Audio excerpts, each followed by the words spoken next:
The BRP Sierra Madre, a rusting World War II-era ship, stands as the Philippines' boldest claim in the West Philippine Sea. Once a vessel of war, it now serves as a symbol of unwavering resolve, its battered frame a testament to the nation's determination to defend its maritime territory. Intentionally grounded on Ayungin Shoal in 1999, the Sierra Madre was transformed from an obsolete warship into a defiant outpost, just 105 nautical miles from Palawan. This deliberate act was a strategic move, turning the ship into a permanent marker of Philippine presence in these contested waters, where every inch is fiercely disputed. Its battered hull is a daily reminder of Manila's legal rights under UNCLOS, directly challenging China's sweeping 9-dash line. The ship's continued existence asserts the Philippines' claim, serving as a physical embodiment of international law and the 2016 arbitral ruling that rejected China's expansive claims. Filipino Marines endure harsh conditions and constant Chinese surveillance, holding the line for national sovereignty. Isolated and exposed to the elements, these Marines face not only the threat of confrontation, but also the daily challenge of survival, relying on supply runs that are often blocked or harassed by Chinese vessels. For China, the Sierra Madre is an illegal provocation. For the Philippines, it's a last bastion of resistance. Each encounter between the two sides is a tense standoff, with the ship at the center of a geopolitical tug-of-war that draws in the attention of the world. The ship's true power lies not in its weaponry, but in its symbolism, anchoring the 2016 arbitral ruling that invalidated China's claims. It stands as a floating fortress of international law, a daily reminder that the world is watching and that the rule of law must prevail over might. Beijing's goal is clear: erase this symbol of defiance. Through constant pressure, blockades, and diplomatic protests, China seeks to undermine the Philippines' foothold and assert its own dominance in these strategic waters. The fate of the Sierra Madre is now a litmus test for regional stability and the future of the South China Sea. Its continued presence is watched closely by neighboring countries and global powers alike, as it could set a precedent for how disputes in these waters are resolved. Its continued presence is a daily act of resistance against overwhelming odds. Every day the flag flies over the Sierra Madre, it signals the Philippines' refusal to yield, inspiring hope and pride among its people. The world watches as this rusting sentinel shapes the course of a high-stakes maritime standoff, its fate intertwined with the broader struggle for sovereignty, international law, and peace in the region. The Marines on the Sierra Madre survive thanks to daring resupply missions by the Philippine Coast Guard and Navy. Each run through contested waters is a tense standoff with Chinese vessels shadowing, blocking, and blasting water cannons to intimidate and obstruct. Since 2023, Manila has publicized these confrontations, embedding journalists to expose Beijing's tactics and rally global support. These missions are more than logistics, they're acts of national will, celebrated as victories against relentless pressure. The psychological toll is immense, but each successful delivery reaffirms the Philippines' resolve. Every voyage is a statement: the Philippines will not yield its rights, no matter the intimidation. These lifelines are the front line in a larger struggle for sovereignty in the South China Sea. August and September 2025 saw China escalate its campaign at Ayungin Shoal to unprecedented levels. A formidable Chinese flotilla, Coast Guard, militia, and heavily armed fast boats formed a near-total blockade, backed by air surveillance. Chinese craft breached the lagoon, coming within 50 meters of the Sierra Madre in a direct show of force. Filipino Marines, vastly outgunned, used rubber boats to block the Chinese advance, refusing to back down.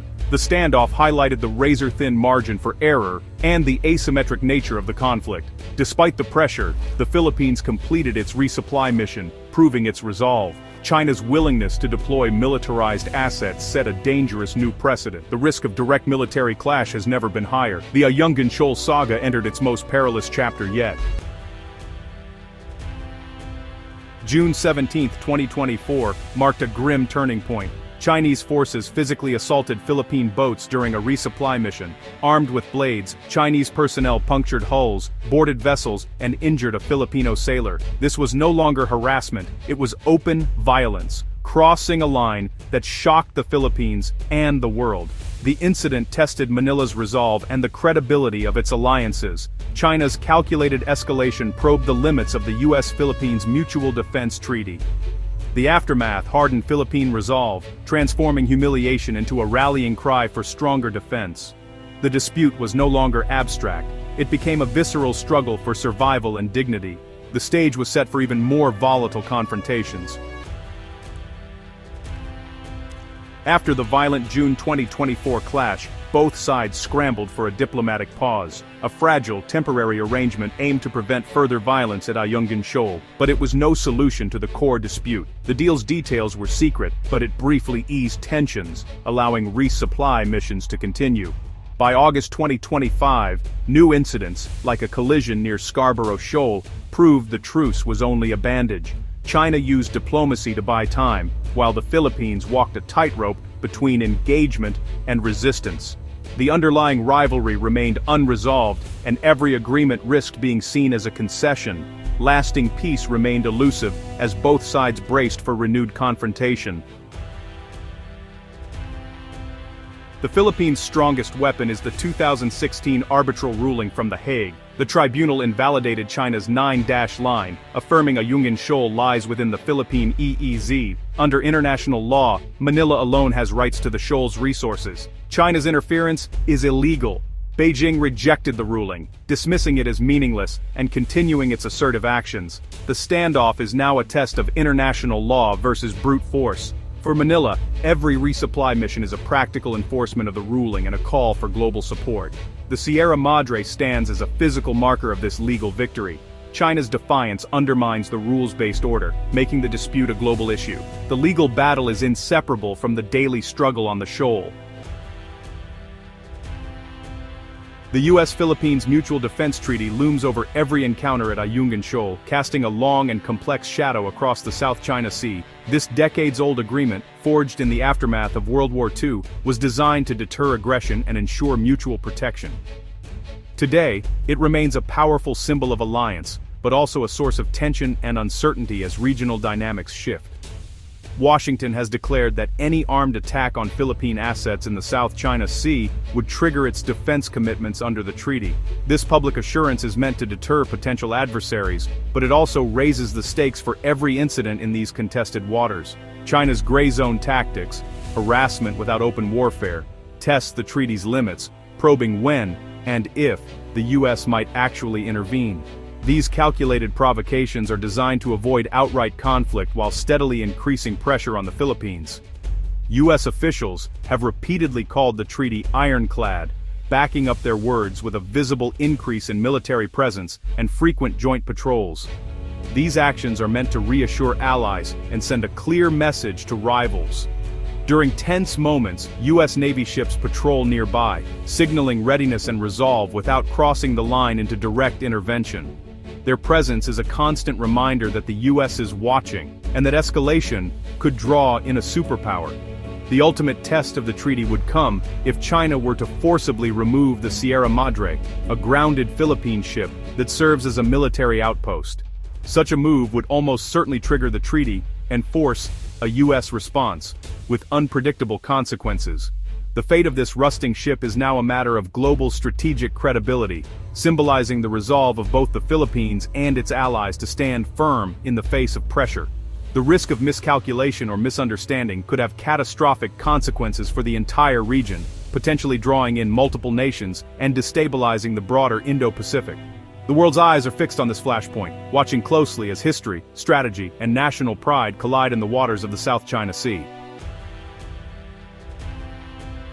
The Ayungin Shoal standoff reverberates across Southeast Asia, where other claimants watch with anxiety. China's tactics against the Philippines mirror its approach to Vietnam, Malaysia, and Brunei. ASEAN's consensus-driven diplomacy struggles to respond, hampered by internal divisions and China's influence. Manila's defiance inspires some, but also raises fears of great power conflict in the region's backyard.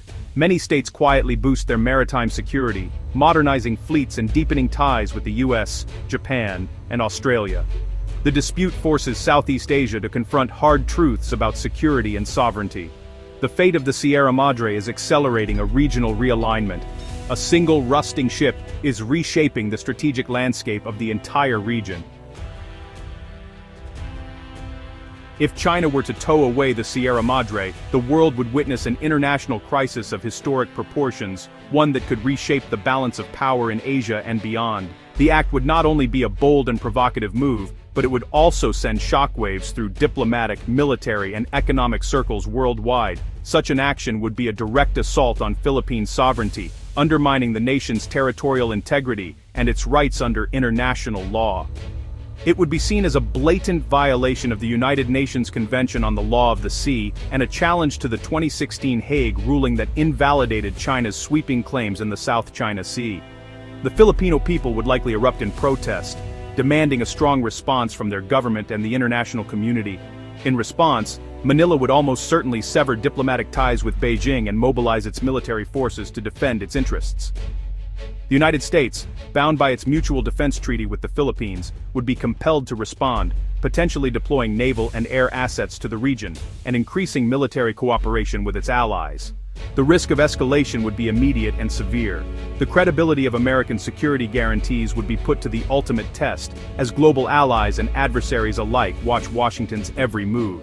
The world would be holding its breath, waiting to see if the United States would stand by its commitments or falter in the face of Chinese aggression. The South China Sea is not just a regional flashpoint, it is a vital artery for global trade out sea with trillions of dollars worth of goods passing through its waters every year. Any conflict or prolonged standoff would paralyze shipping lanes, disrupt supply chains, and send shockwaves through the world economy, affecting everything from energy prices to consumer goods. The risk of a direct confrontation between superpowers would soar, raising the specter of a wider conflict that could draw in other nations and destabilize the entire Asia-Pacific region. The world would be teetering on the edge of a new era of instability and uncertainty. Towing away the Sierra Madre would shatter any remaining hopes for the peaceful integration of China into the global order. It would signal the collapse of diplomatic efforts and the breakdown of international agreements painstakingly built over decades. The world would be forced to take sides, as nations align themselves with either the United States or China. In a dangerous new era of great power rivalry, alliances would be tested, and the global order could be reshaped overnight. The fate of the Sierra Madre has become a powerful symbol, a barometer for peace, stability, and the rule of law in the 21st century. Its removal would mark a turning point, with consequences that could echo for generations. In the end, the world must recognize that the removal of the Sierra Madre could spark not just a regional crisis, but a global catastrophe, one that would affect every nation, every economy, and every person on the planet.